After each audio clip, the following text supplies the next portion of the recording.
finding our failures the norm. I feel like we've probably worked, all of us, on many more failures than successes. And also, the definition of failure, though, is, that said, the definition of failure is also very subjective. And so I think we've also worked on a ton of projects where it was personally satisfying and fulfilling and artistically satisfying and fulfilling, and it just didn't click with critics or audience and just didn't make money, so it had to close. For me, I don't think I think we're all artists first. Of all the list of things that we said we're all these things earlier, I think we are all artists first. And what that means is that I don't think you always take a job just because it's a good paycheck. You take it because you think you're going to make great art, or that you're going to learn something from doing it, or that you're going to work with someone exciting, or learn from that exciting person. Now, I understand that putting out your own shingle, I also have chosen to be the number 2 or number 3 sometimes, just so I can work with someone like Sting, just so I can have an experience with someone who I otherwise wouldn't, right? So I think with all those things, if the word failure or just the concept of it becomes, I don't want to say irrelevant, because obviously if you spend 3 years developing something that then only runs 3 months, that's a disappointment, and that's a miscalculation, and you have to maybe even rejig your bank account because of it. But that doesn't mean it was necessarily a failure artistically or for your career, because you met this whole list of people who you're still in contact with, or you're going to work with again. And if you believed still that you participated in great art making, then that kind of should trump everything else. And in so many cases, even if it closed in 3 months, it doesn't mean it wasn't good. It just means that people didn't want to pay money to see it. Yeah. It still can be great and artistically fulfilling, just not commercial, which is, all of us work in commercial theater. It's hard to find that. And also, a lot of the things that become commercial successes really started out in alt theater land with even Hamilton started out, out in the hinterlands, and this season on Broadway, there's going to be Hadestown, the version of Oklahoma. These are all things that started in way out in non-profit theater, and then they become commercial. That's kind of a pretty natural arc of success. A lot of it I feel is not as like a design team, or as kind of a collective, in order to create the final product is also, you can, advocate for the art for art's sake. The idea that we are it's us creating. As an associate, I don't get a check on the backside. I don't get a check after it's open. So to me, I got my paycheck as we were building it. So for this, the 6, and I could be on contract for about 6 months on a production. So my contracts would be a lot longer than the lighting designer's contract. So I'm able to get a paycheck all the way through it, as long as it doesn't fold. But luckily, I haven't had that happen yet. So. And if it does fold, then you make more money than I make. That's right. Yeah, and as an associate, people often ask me, don't you want to be doing your own work as having your name on the poster? And I say, well, maybe. there is a place for that. But oftentimes, I have found a way in which, as a theater artist in New York City, that I have always paid my rent, and I've always taken a paycheck in the theater. I've never done anything but. And that's something that would be very surprising to my parents when I went to college to be a dentist. So my story is very unlike the rest of my panel. I went to college to be a dentist and came out a costume designer. So my parents did not know what to make of that at all. Like I said, I grew up in the middle of Iowa in a small farming community, 3 stoplights, and I didn't have access to arts, and I wasn't into arts growing up. I played sports. And arts, it just wasn't on my radar. And it wasn't until halfway through college when dentistry was no longer looking to be a viable option for me, to chemistry and calculus. That theater, it fell into my lap. And it just happened to be a project that my academic advisor put me into an elements of design class in the theater department. And because they had asked me, all right, Cathy, we need to take a new approach this semester, because what do you like to do? So we found what you don't like to do. So what do you like? A 19-year-old college student was like, hang out with my friends and go shopping. It was this was not a big epiphany by any stretch of the imagination. She's like, well, we don't have a fashion design school. And she's like, you like clothing, we don't have a fashion design here. You'd have to go to Iowa State and be a cyclone. And I was like, oh, hell no. So I was going to said, well, if you have interest in clothing, well, the theater department, they have someone that tells the actors what to wear. I was like, oh, okay. And then they put me in 2 music classes that semester, so it was like an elements of music, learned how to reading, writing music, and I already knew how to read it, but I was learning how to write it, and then took a music history class. So that semester I focused on the arts. Every class I had that semester was all art motivated, and it was something that I hadn't done up until that point in college.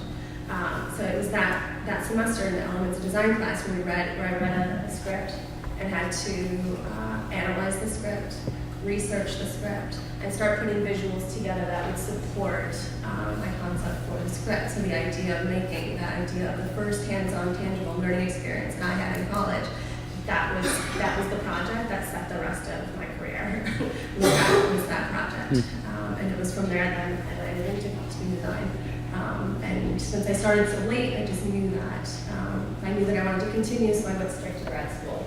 And it isn't for everybody, but for me, I just knew that I had to keep learning on this trajectory in order to make it here. But along the way, since I started so late, I felt like I was failing all the time. You know, to me, how it felt, I didn't feel like I was necessarily always able to achieve the best work that I could. But over time, just learning that I need to just focus and be in the moment and be present in the artistry that I'm creating at this very moment in the circumstances and in the environment that I'm in. So the idea of failure as artists, I have to mentally remove myself from that idea.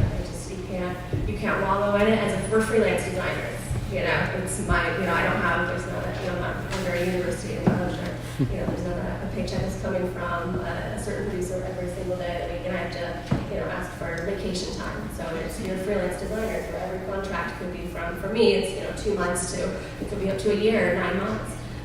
But every paycheck comes from somebody else. So that idea of you always have to keep moving forward. That's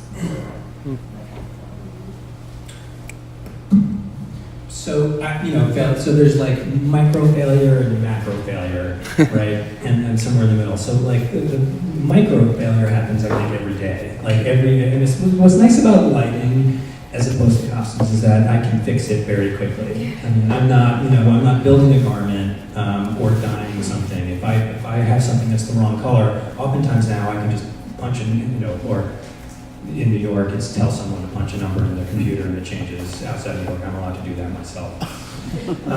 Truly. So, I was, a few years ago, I got a phone call. I was sitting in a restaurant with my brother, and my phone rang, and it was a Broadway producer, and he said, Jeff, what are you doing right now? And so I'm having dinner with my brother, and he said, no, Jeff, what are you doing like now? What are you working on? And I told him I was about to go to a play in Dallas. And he heard, oh great, you're totally available. And they were having trouble on a show, and the relationship between the lighting designer and the director sort of broke down, and the lighting designer kind of stopped showing up. Much longer conversation, we could do an hour on that whole thing. But he said, come by, watch a little bit of what's going on. And I did, I watched it, and he said, what's wrong? I said, well, the scenery's brown, the costumes are brown, and the lighting's all brown. Like, something has to not be brown. You're not going to repaint the set, and you're not going to redo the costumes. So, change all the color of the lights, and I think you'll be in better shape. And so they hired me to do that, basically. Very long story short. So, I look back on a show I did years ago at a regional theater that was a design failure. And it's the only time, I'm very lucky, it's the only time that I can say, top to bottom, we missed it. And there was no going back. Halfway through the rehearsal process, I knew, before the director figured it out, that it just wasn't going to be a great looking show. And it wasn't, and I think we all learned something. So, you learn. That's what this is all about. You learn from failure, and hopefully don't make the same mistake again. Or if you're on the path to making the same mistake, you can figure it out before you get there. And something I hear all of you saying implicitly is that success and failure both look a lot of ways. And that's something that as educators, maybe we could take as a design principle, right? Which is we tend to have the outcome be fixed and tinker around with the methods and be open to like, well, you could do your project this way, or you could do your project this way, or you could. But at the end, everyone must display skills A, B, and C, right? And our rubric for evaluating success is like a fixed point. So something I hear you all saying actually is that, in fact, it's not about whether you did a good version of that, but that there's multiple constructions of what that can mean, right? There's the commercial version, there's the artistic version, there's the micro version, right? So I feel like that's a valuable, I don't know, something that is now got me spinning about how we can talk about at the pedagogical level what success and failure might be. I only have 5 more minutes. Yes, 7, 8. Great. So 2 topics that I want to talk about. So maybe I'll bring them both up and then you can decide which of the 10-second answers. Yeah. So 2 other big values in the maker movement. So one was this idea of reclaiming failure. Another is tinkering. And we talk a lot about the power of tinkering, that learners don't always have to do something toward a final product, that part of learning is like messing around. And so I wondered how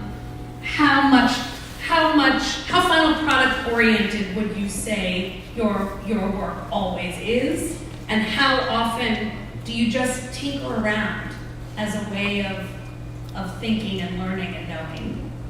So maybe it's too hard to do 2 things at once. Let's do that, and then see if we have time for the final. I put both, if I can say that. So it is. There's always you said Ori, like goal oriented. I said product oriented. There's always. I don't know if it's like this for everyone, but there's always the day that the critics start coming to the show, and that is always the date in which everyone is pointing towards to be finished.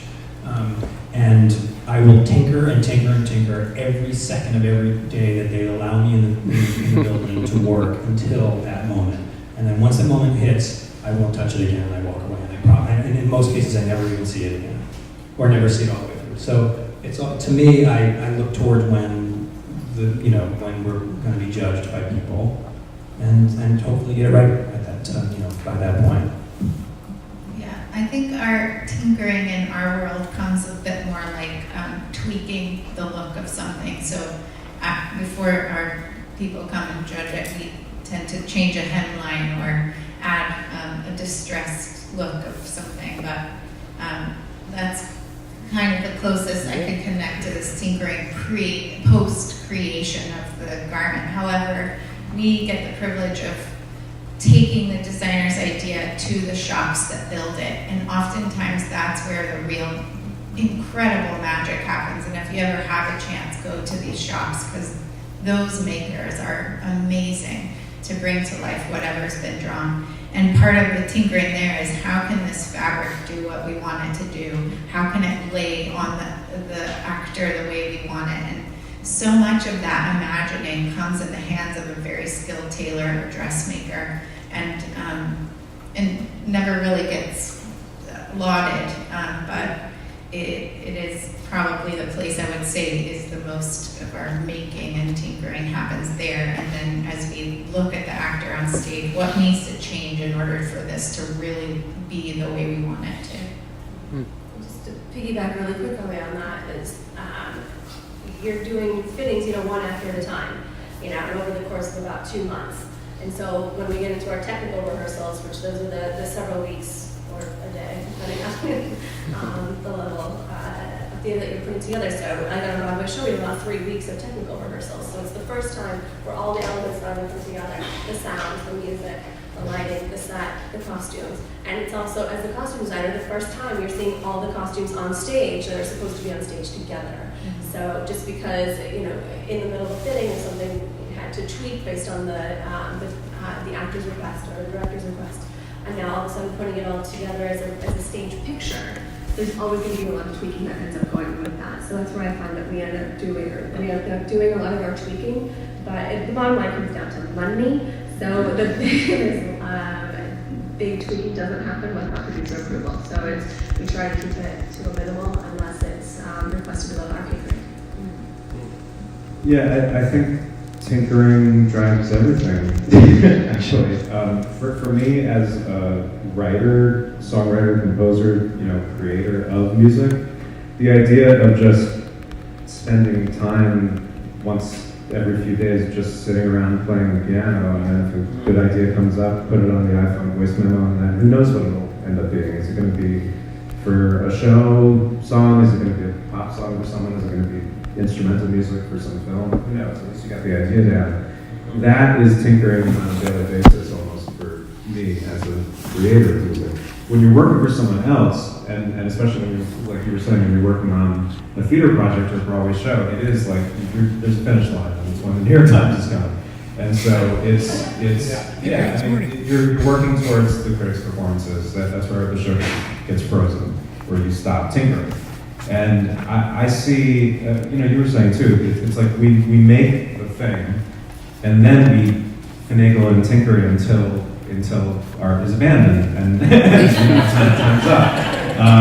That's it. I also find that tinkering that you do after the main part of your work is done, after you've delivered essentially what you said you would do when you're hired, then within it, you're still trying to do your cool stamp. And I just remember on the other Josh Cohen, which is a show we just did together, it happens to be an actor-musician show where the cast is the band. And right up until the last rehearsal, the last day, I was still tinkering, trying to figure out like which hand percussion instrument should this one actor play in this one underscore cue. I mean, that's it. Like that's it all makes a difference. It might not seem it, but everything adds up. The hemline, the percussion instrument, it adds up to the whole.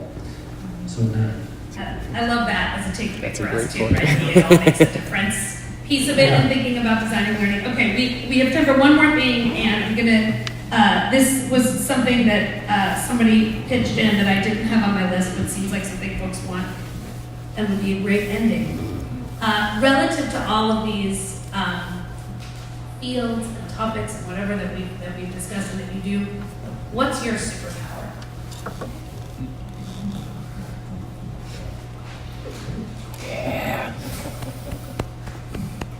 Collaborativeness. Yeah, I think I again, as a light designer, during these technical rehearsals, I'm sitting right in the middle of the room at a table, and everything sort of revolves around that for a few days. And you have to just be able to work with everyone and listen to everything.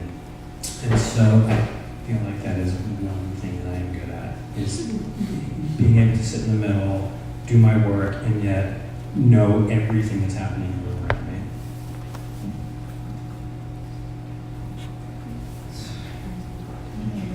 I'm gonna make you all say what your superpower is. It's really hard to say the thing that we're best at, I think, particularly in a public forum like this. But I'm gonna make you all do it.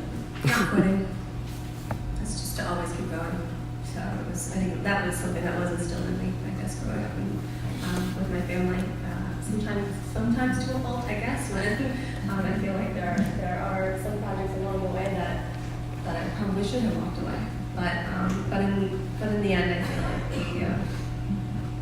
the power to always keep going, no matter how hard it is, and to always look to the next project, and it's really just to keep going.